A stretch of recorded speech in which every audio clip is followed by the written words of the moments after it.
In the top stories, police CCTV program to roll out in 2 months. Political analyst says Donald Trump to face the ultimate test, and Paradise Beach set to expand. The details to these stories and more after the break.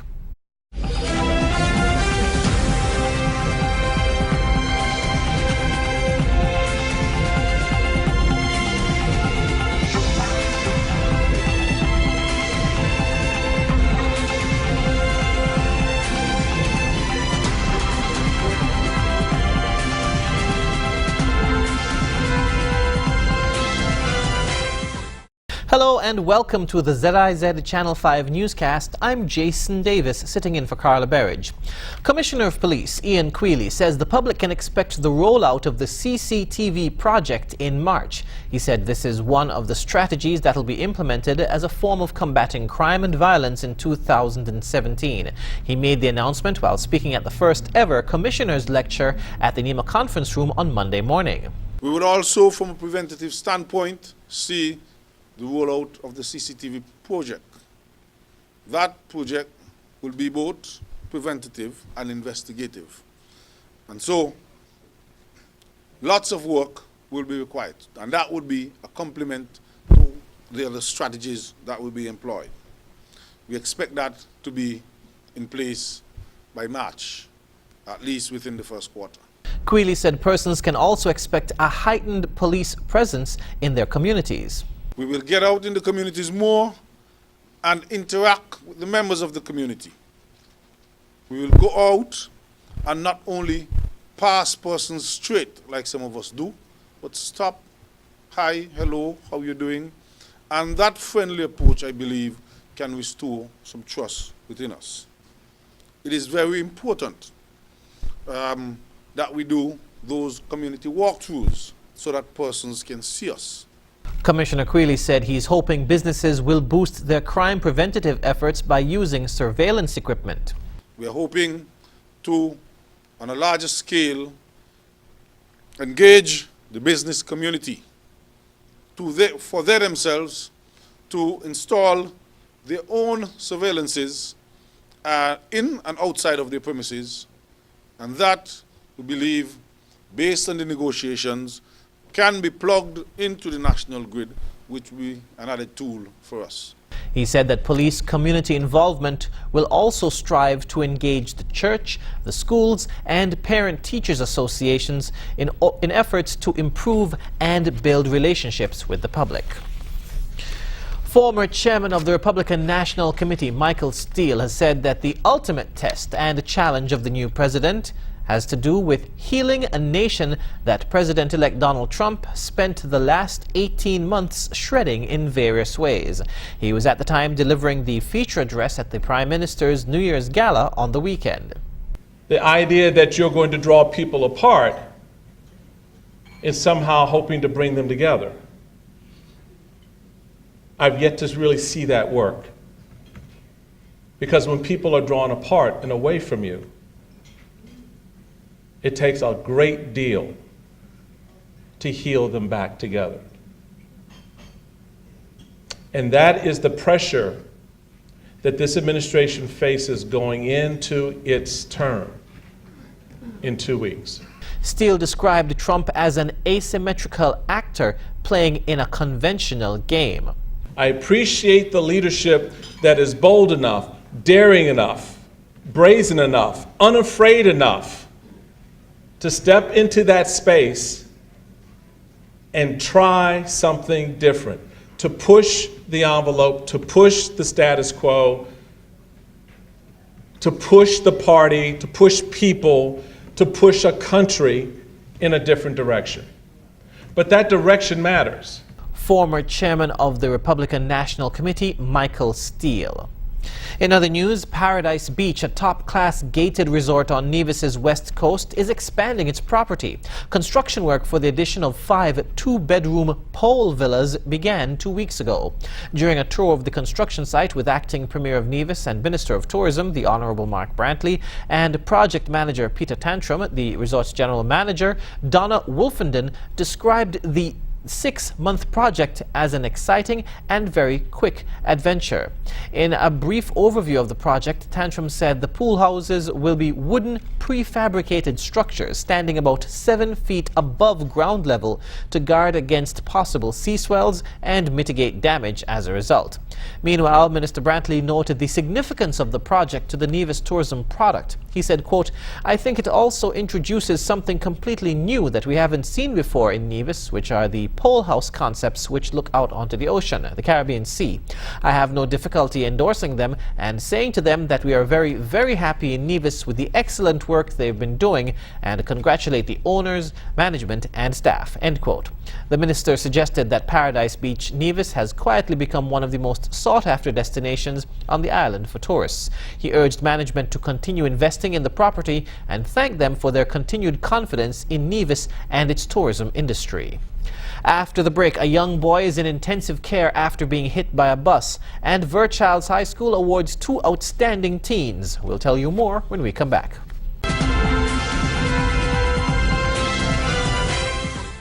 The police are investigating a traffic accident in Keys that has put a young boy in the hospital.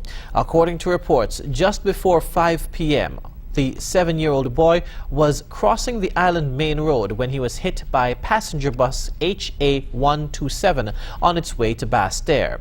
The boy was taken to the Joseph N. France General Hospital and is currently in intensive care unit in critical condition. The bus driver, Kevin Lawrence of Harris's Village, has reportedly been arrested. The police are asking all drivers to be very careful when traveling through residential areas and to follow the speed limit at all times. In other news, the Verchilds High School awarded their new National Carnival Talented Teen, Delicia Berry, and top student with the highest CXC passes, Cale Thomas, during a ceremony at the school grounds on Monday morning. The Talented Teen winner used the opportunity to thank the school for its continued support and recognition. She also said it was an honor to serve as the first ever Talented Teen representative from Verchilds High. It is indeed a privilege to confidently stand here this morning as the newly crowned Miss National Carnival Talented Teen Queen. Not only is it an honor to have this prestigious title, but also to be the first Verchilds High contestant to capture this crown. I have created memorable history for my school, but never in a million years could I have done it without the strong support from you, the students and staff of this school.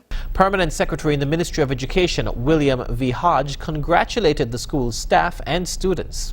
I expect that Miss National Talented Teen would continue to be a good role model for all of you students and especially our young ladies. So on behalf of the Ministry of Education, we are delighted to congratulate Verchilds High School and particular Her Majesty Delicia Berry. Meanwhile, Cale Thomas was presented with a check of $500 after passing 15 subjects with 10 ones and 5 twos.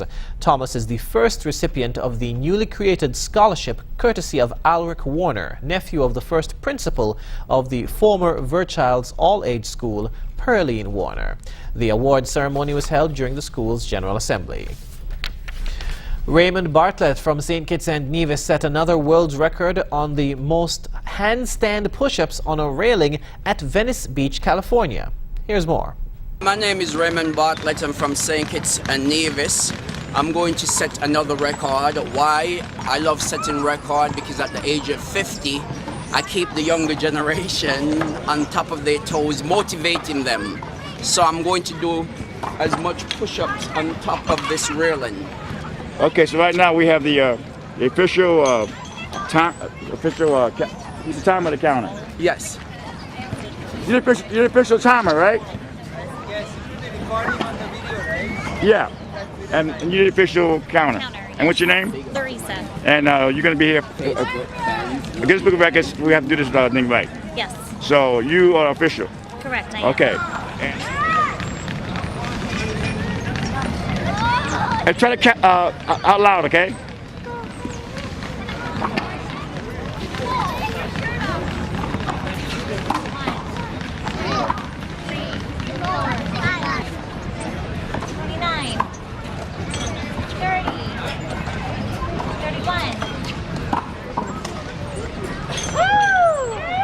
How many did he do? 32. And the official timer? 36 seconds. Okay, and your name again? BJ. And you're the official timer? Yes. And you, so it is a record? Yes, it is. Okay. It is a record. We got the official timer, the official counter. You broke the rules back for Guinness.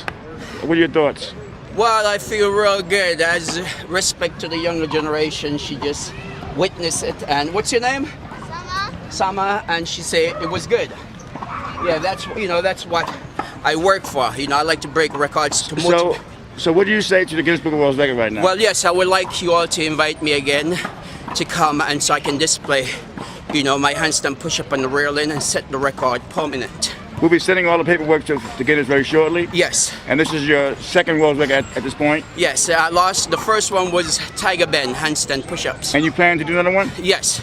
The next step is for representatives from the Guinness Book of World Records to document the accomplishment and add it to their annual records. Coming up, the protective services in Trinidad threatening to protest against the government. The details when we return. Need a new stove, fridge, bed, or TV? Short of cash? Come to Quartz and let's get it done. Trade in your old item for 10% off the purchase of a new one and get what you need now with Quartz Ready Finance. So let's get it done only at Quartz, bringing value home.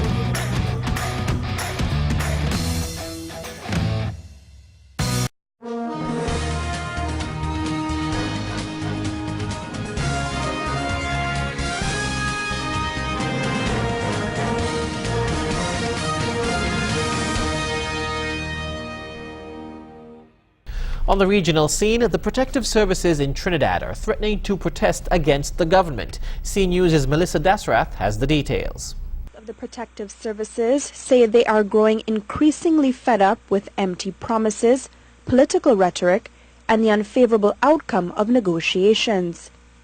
At a joint press conference on Monday, President of the Fire Service Association, 2nd Division, Leo Ramkisoon, said they are considering taking more decisive action to highlight their dissatisfaction with the Finance Minister and Housing Minister, who did not follow through on an agreement to provide officers with housing. We are in a position now where we must consider how do we go forward, given that we were made a promise that in lieu of not settling the salaries owed or the arrears on salaries owed, that this promise would have made up the shortfall. And here we see that we are being really duped, and the minister is clearly playing games. Mr. Ramkisoon said 10% of HDC houses are intended to be allocated to officers of the various arms of the protective services, but that rarely happens. The president of the Prison Officers Association, Saran Richards, said they sent a list of officers living in red flag areas who still have not been given homes and remain exposed. He said the failure of the government to keep its promise to set up a joint protective services housing committee is another nail in the coffin. Prison service is fed up of being lied to. We are fed up of being deceived. We are fed up of being made promises of allocations for housing, and those promises are not materializing. We have agreed with the Finance Minister alongside the Minister of Housing. We also had our plight reported to the Minister of National Security, all of whom has only lied to us. The Industrial Relations Act prohibits industrial action by the police, prisons and fire services under the principle of the non-interruption of essential services. While the heads of the associations representing the protective services agree that crime is rampant and public safety is in their hands, they are calling on the Prime Minister as chairman of the National Security Council to intervene and have this matter resolved before they are forced to take drastic action. Melissa Dasrath for CNews. Venezuela's President Nicolas Maduro has announced a 50% rise in the minimum wage and a similar boost for pensions. The move is aimed to help public workers and others, including the police and armed forces. Here's more. President Nicolas Maduro has now increased the minimum wage for public workers 5 times since last February, a cumulative rise of more than 300%. The measures always warmly welcomed by crowds of enthusiastic supporters. Aumentar el salario mínimo. I have decided to increase the minimum salary and, as always, the scale of public workers, teachers, police officers, doctors and Bolivarian National Armed Forces by 50%, starting in January, a 50% raise in the minimum salary and pensions. But the opposition says the increase is not enough to keep pace with rising costs. They say inflation last year was more than 500%, one of the worst in the world. And economists say prices are set to keep rising in 2017. The president's critics blame Venezuela's recession on 17 years of failed socialist policies, implemented by President Maduro and his predecessor Hugo Chavez. In recent months, tens of thousands of Venezuelans have crossed into neighbouring Colombia and Brazil to buy food and medical supplies they say are in short supply in their own stores. President Maduro points to a drop in world oil prices for Venezuela's financial problems and what he calls an economic war being waged by his opponents. Coming up, refugees in Greece struggle as a cold snap intensifies and devastating floods hit Thailand's rubber industry. The details after this.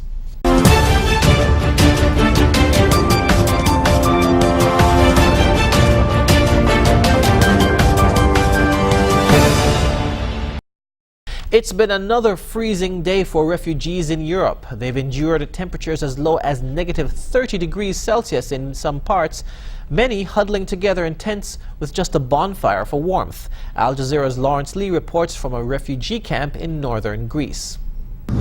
This is the Nea Kavala refugee camp on the flat plains in the far north of Greece.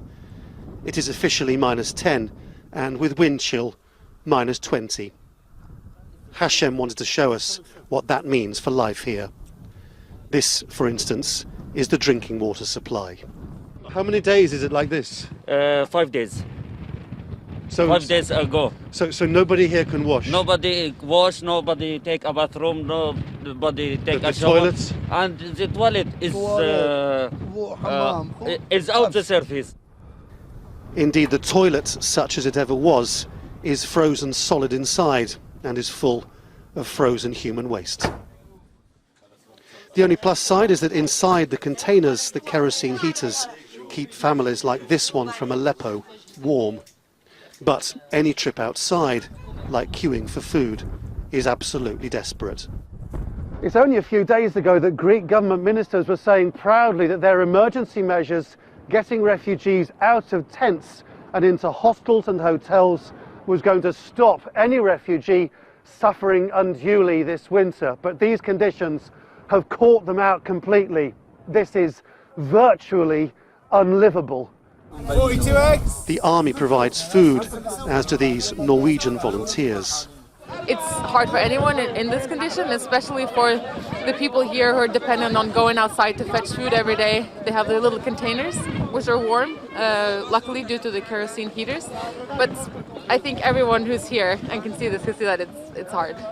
It is arguably worse even than this on the Greek islands like Lesbos. The temperature may not be quite so low, but the living conditions are worse in the tents. But across Greece, in Serbia, where it's also -20, in every camp it's a similar picture. Life is reduced to survival. Lawrence Lee, Al Jazeera, in the Nea Kavala refugee camp in northern Greece. Thailand remains on alert after floods killed at least 25 people. 11 provinces have been warned there could be more heavy rain in the south of the country. There's now concern about the economic impact, particularly on the rubber industry. Al Jazeera's Wayne Hay reports from Nakhon Si Thammarat in Thailand. The last year has been one to forget for rubber farmers in southern Thailand. They've seen prices plummet, experienced drought and now 2 major floods in just over a month. Thailand is the largest producer of natural rubber in the world.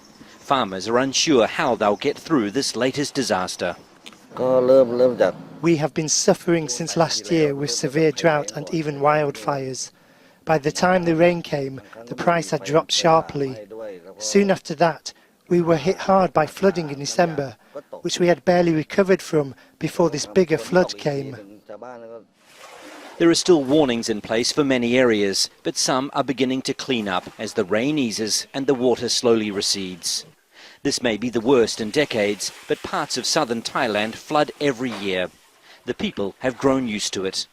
They have no choice. They've seen governments come and go without offering any long-term solutions to the problem. One of the current military government's short-term ideas is to use boats to try to increase the flow of water to the ocean. It seems unusual to place them near a river mouth rather than further upstream, but the Navy says they work. The ship thruster works like a water jet or a pump. The water is pumped into the ship thruster and is pushed out at speeds 3 times faster than normal. They're designed to speed up drainage. Despite that, it'll be some time before many people are able to return home. Thousands have relocated themselves and their stock to nearby roads, the only dry land in the area. The government says more than 1 million people are now affected by this disaster. Ultimately, there will also be an effect on the economy, which was already being held back by an underperforming agricultural sector. There is some good news for the region. A cut in rubber production will help increase prices. But the effect of that will take a long time to be felt. And for now, people are having trouble simply seeing beyond the floods. Wayne Hay, Al Jazeera, Nakhon Si Thammarat, Thailand.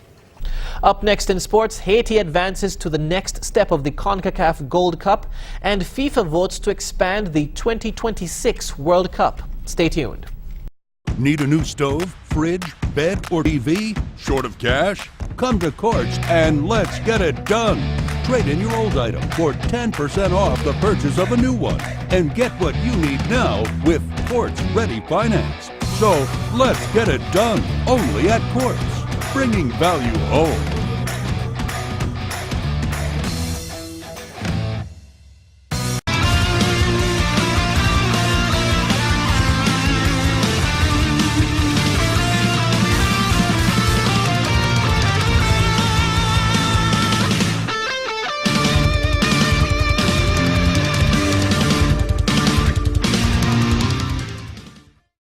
An extra-time brace from Andrew Jean-Baptiste upstaged a hat-trick from Shadon Winchester and saw Haiti continue on the road to the CONCACAF Gold Cup following a 4-3 victory over Trinidad and Tobago on Sunday. Following a 2-2 draw at the end of regulation time, Jean-Baptiste's double strike in the last 10 minutes of extra time gave the Haitians all the points in the Caribbean Cup contest at the Atto Bolden Stadium. Under tournament regulations, every match must have a winner, even if a penalty shootout is required, and Jean-Baptiste ensured the visitors withstood the TNT assault and progressed to the next stage. The result meant that Haiti now faces a 2-game series against the 5th-placed side in the Central American Cup, which opens on Friday in Panama City for a place in the Gold Cup.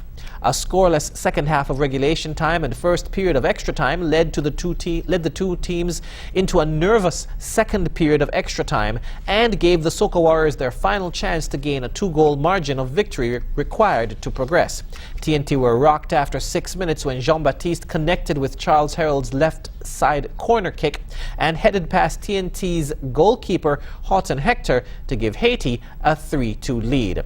With local fans filing out of the stadium in numbers, Winchester completed his hat-trick to bring TNT level 2 minutes later when he swept Radanfa Abu Bakr's flicked header off a long ball into the back of the net.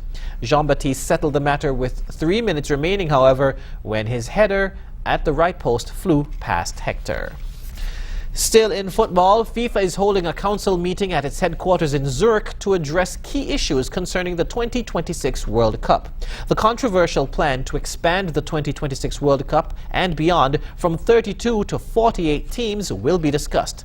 Another key issue on the cards for FIFA is the situation of Israeli teams playing in the occupied West Bank. Al Jazeera's Lee Wellings reports from Zurich. Cristiano Ronaldo. 2016 was Cristiano Ronaldo's year.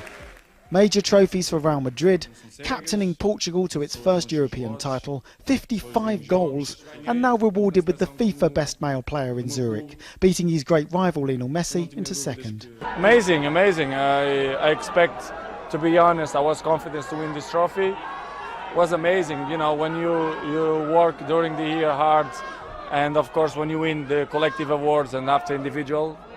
for me, it's amazing. Ronaldo also won the prestigious Ballon d'Or award for World's Best Player last month after FIFA split from organisers France Football. The two awards have merged for the past 6 years. Earlier, some great players of the past had joined FIFA President Gianni Infantino at a snow-covered FIFA HQ. Infantino on the same team as Diego Maradona. He's brought much support off the pitch from famous figures as he attempts to shake up the organisation and its biggest event. At Tuesday's council meeting, Infantino is trying to get the support of 211 member associations for a grand and controversial plan. That is to expand the World Cup from the current 32 teams to 48 from the year 2026 and beyond. So why change a perfectly successful format? Well, as always with FIFA, it's about politics and money. A projected 20% increase in revenue. And remember, last year in being elected as president, Infantino said, I'll get you more money and there will be more places at the World Cup. That's not the only difficult issue being discussed at this council meeting. They must address the situation of Israeli teams playing in the occupied West Bank. In December, the United Nations Security Council adopted a resolution reaffirming the long-standing position that Israeli settlements on Palestinian land constitute a violation of international law. FIFA has regarded it as disputed territory and will now be under more pressure to take action against Israel's Football Association, as the Palestinian FA has not given permission for the Israelis to play there. Infantino loves the spotlight and glamour of the big draws and ceremonies. But behind closed doors on Tuesday, with privately not everyone in the FIFA family happy with his grandstanding, will come hard political work. Lee Wellings, Al Jazeera, Zurich. The Georgia Tech swim team abandons their hotel to practice in the snow after severe weather forces the cancellation of their competition. Connor McNally reports. Go, go, go, go, go! It's a swimming relay, but not as you know it. This is how the Georgia Tech swim team decided to spend their time after a spell of icy weather forced the cancellation of a competition in Virginia.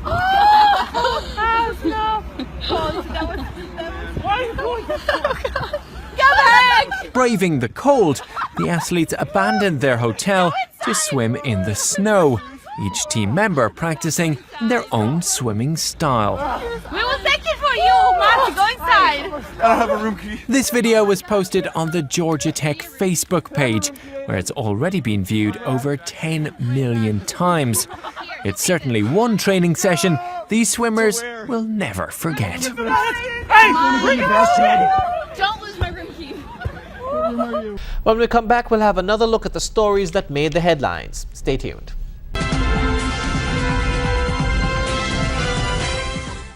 Recapping the top stories, police CCTV program to roll out in 2 months. Political analyst says Donald Trump to face the ultimate test, and Paradise Beach set to expand. And that's the end of the ZIZ Channel 5 newscast. Thank you for joining us. I'm Jason Davis.